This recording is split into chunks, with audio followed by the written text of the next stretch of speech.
Mixed by Angkut Ahyur.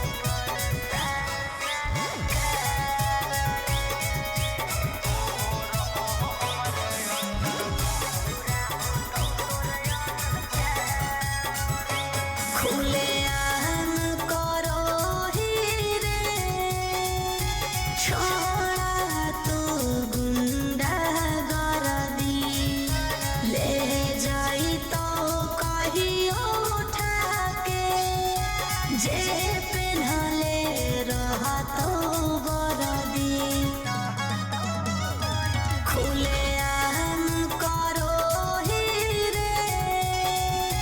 छोड़ा गुंडा गरदी ले जाई तो कहियो उठा के जे पिन्हले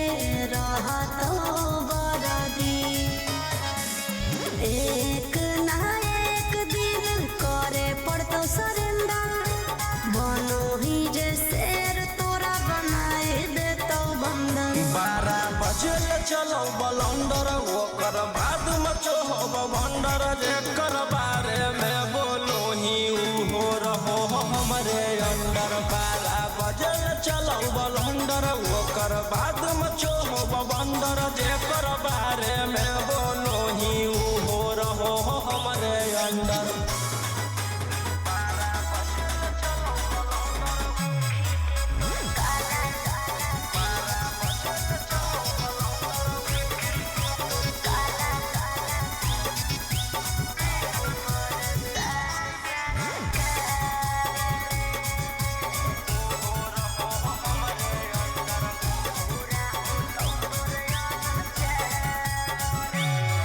अरे देखी के तोर काला कारो बार रे अरे देखी के तोर काला कारो बार रे हो परेशान सरकार रे अरे आगे पीछे लेके छोड़ा घूमो ही डिफेंडर नेता विधायक से ज्यादा तोरे टांगल रहो कैलेंडर 12 बजे चलो बलंदर ओकर बाद मचो हो भंडर जेकर बारे में बोलो ही हो रहो हमरे अंदर 12 बजे चलो बलंदर ओकर बाद मचो हो भंडर जेकर बारे में बोलो ही हो रहो हमरे अंदर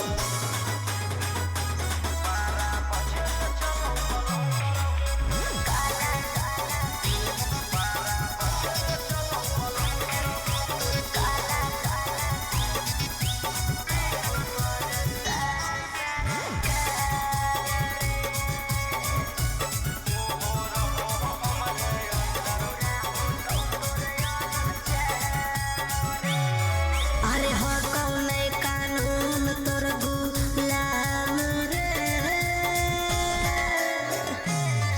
अरे हो कौन कानून तोर गुलाम रे बुरा हो तो तोर अंजाम रे अरे राजा रोशन रोहिया जादे बने नहीं सिकंदर जादे दिन नहीं चले वाला कहू तोर टेंडर 12 बजे चलो बलंदर ओकर बाद मचो हो भंडर जेकर बारे में बोलो ही हो रहो हमरे अंदर 12 बजे चलो बलंदर ओकर बाद मचो हो भंडर जेकर